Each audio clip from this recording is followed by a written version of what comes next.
how are you? Just had to have a sip of my coffee. Do as I say, but don't do as I do. How many times have you heard that? How many times have you said it to someone? Today, I want to talk about intentional parenting. Well, I want to chat about intentional parenting. And I'm talking to myself as much as I'm talking to whoever is listening. I find that when we use that word these days, we're saying, I'm intentional about doing this or about doing that.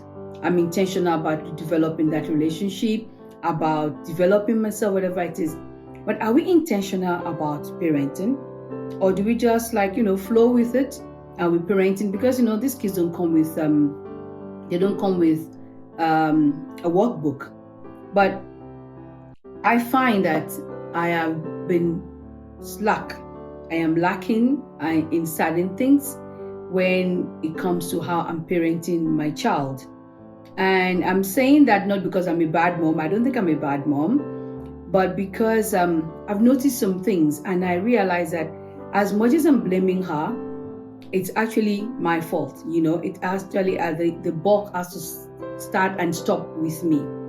So I'm going to use a family as a case study, if I may say so. But then I'm going to keep going back to myself.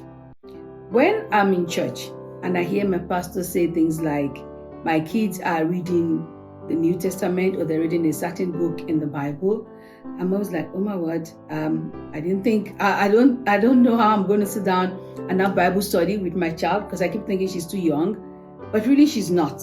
She's not that young. But to actually sit down and have a Bible study time, I don't do it. And then I wonder about certain things that is not happening. I will say things like, oh, go read your Psalm this or Psalm that, but I don't sit with her when she's doing. I know she does, but I don't sit with her, so we're not actually having a conversation about what she's read. And I realized today that I'm not being intentional in the things that I want her to do. I assume that because she sees me doing certain things, she will do it. But it's not really like that, because with children, especially, we say they don't do what we say. I mean, I'm not saying they're disobedient, but they are watching us more. So it's more about the way mommy does this or the way daddy does that they will do. They will copy the way we talk. They will copy our mannerisms without actually realizing. They will even use our words. You know that. So I wonder, do we actually sit down to think about intentionally parenting our children? If I use my pastor as a study, I will get so low in my parenting skills. It's very intentional. And I think I need to be, not even I know I need to be like that in certain things. But let's look at this family. Welcome to Coffee with Timmy. You can take a sip of your coffee now. Welcome to Coffee with Timmy. In 2013, there was a young teenager, well, not so young, called Ethan Couch, who was arrested for killing 4 people. He had been drunk driving, and 4 people died. And he was given 10 years probation. 10 years probation for taking 4 lives while drunk driving. Of course, there was an outcry. You can't just do that, because that means he's not going to jail at all. It just has to be at home and then come, in and out of police station. And when the outcry came, they tried to arrest him again, and he fled to Mexico with his mother. And then videos came out showing him dancing in a club, drinking, having lap dances in a club. This, of course, didn't sit well with the public. So officers went across the border, they arrested him, arrested his mother, and brought them back to America. And he was then sentenced to 6 years. They said 720 days, which really is just 6 years in jail. And now he's out. 2018, he came out. The lawyer coined a phrase during the proceedings, said the guy was suffering from affluenza. I'm going to read out to you what affluenza means. What is affluenza? Affluenza is a social condition that arises from the desire to be more wealthy or successful. It can also be defined as the inability of an individual to understand the consequences of their actions because of their social status or economic privilege. They cannot understand the consequence of their action because of their social standing and what? An economic privilege. Which means what? Because they are rich and famous, or just because they are rich, so they have no gray cells, they cannot think. Anyway, that was what the lawyer said. Affluenza was apparently the cause of this child's problem. He couldn't understand the consequence of drinking and driving, and he couldn't understand that 4 people died because he was driving while drinking, and they were never going to come back alive again. And he couldn't understand why he needed to go to jail for taking the lives of 4 people, which is why he had to go across the border with his mother and just enjoy himself even more. The mom is currently being charged with 4 counts of money laundering. The father, so I guess maybe they've separated by now, the father is also being charged for trying to choke a girlfriend. Intentional parenting. From what friends and those who knew them said, this boy was so, I wouldn't say sheltered, but it was just not scolded at all. He could do nothing wrong, as far as his parents were concerned. Everything that he wanted to do, he was allowed to do it how he wanted, when he wanted. It was never put to right. So intentionally, they destroyed this child's life. Intentionally, for them to think there was something so special about this child that he could get away with murder, because that's literally he got away with murder, because it's out now. 2018 is out. 4 lives gone forever. So I look back to myself again. Intentional parenting. When I ask my child to do certain things, I'm like, I assume that you know how to do it because you've seen me do it. But have I actually taken her through?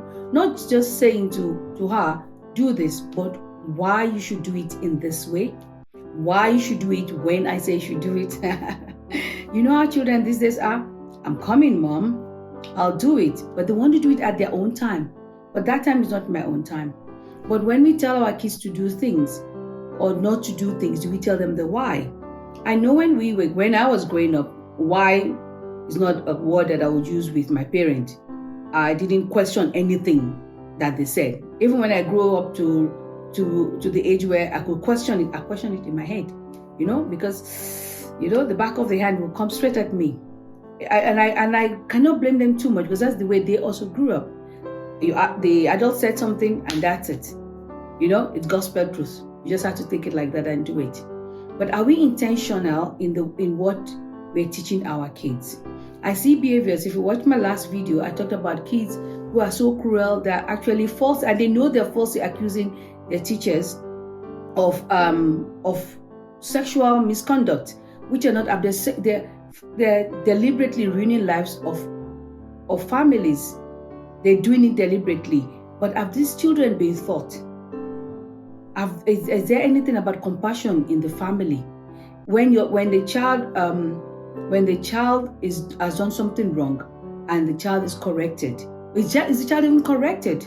I remember last year, I think it was last year, when a father went to school in America and started threatening the principal, a female principal, and this man went with 2 of his friends that he threatened this poor woman because she told the boy he couldn't stay in school if he had been around someone who had tested positive for COVID, which is, everybody knows that around the world now. And they went in and they threatened this woman. Of course, they ran away before the authorities got there. But what have they said to this child? If someone doesn't do what you want, you bully them into doing it. You can use brute force to get your way. Is that what we're saying? That's what they've said to that child. The child saw how the poor woman must have been so scared for her life, but there were 3 men. But that's not what the child saw. What the child saw was that you can bully your way into what you want. How are we being intentional in our parenting? And the words that we speak. I'm very, very careful. And again, I thank my pastor for them. Very, very careful about the things that I think, not even just that I say to my child. Because sometimes I'm so, you know what it is, I'm not even going to use that negative word. And she can tell that I am, but I am so careful of the things that come out of my mouth. I'm so careful of the things that I speak out of my mouth, because the Bible says it's not what you eat that is poison, is the things that come out of your mouth, right? And I am praying that by me not using certain words, she also will not use them. I automatically just assume, because words like stupid don't go in my house, words like crazy, the F word, we don't use all those kind of words in my environment, in my house, and that she will automatically know that it is wrong. But those can be little things. What about the other things?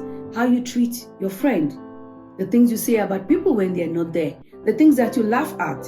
When you're watching what do you call it, cartoon with the kids, or even sometimes you're watching something else and they're laughing about someone's mishap.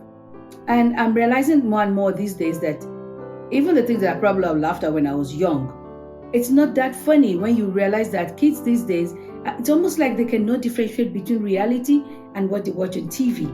Because even the people that they're watching on TV behave badly. Some of them behave badly in real life. So there's a blend, or there's somewhere where it's blurred, where the reality and the TV personality, you can't actually separate it. When someone who is a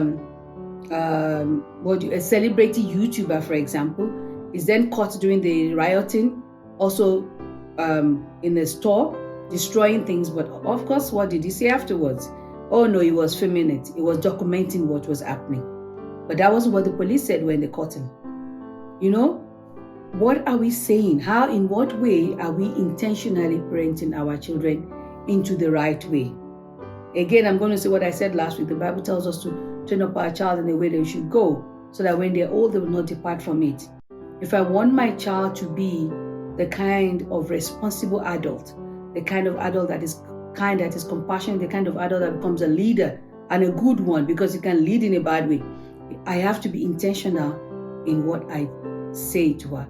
I have to be intentional in how I teach her to do this. I have to be intentional in what I let her watch. I have to be intentional in the books that she is reading. I have to be intentional in everything, I'm not saying that we cannot play, and I'm not saying that I'm going to write it down, ABC. Today, I'm going to do this, or I'm going to do that. There are some things, yes. Get books that she needs to read. Direct what she's reading. I'm really talking to moms now, because as a teacher, parents ask me, how can I get my child to read? I'm a reader. Anybody who knows me, I'm a reader. And I had to force my child. And you know what? When they're young, we can still mold them.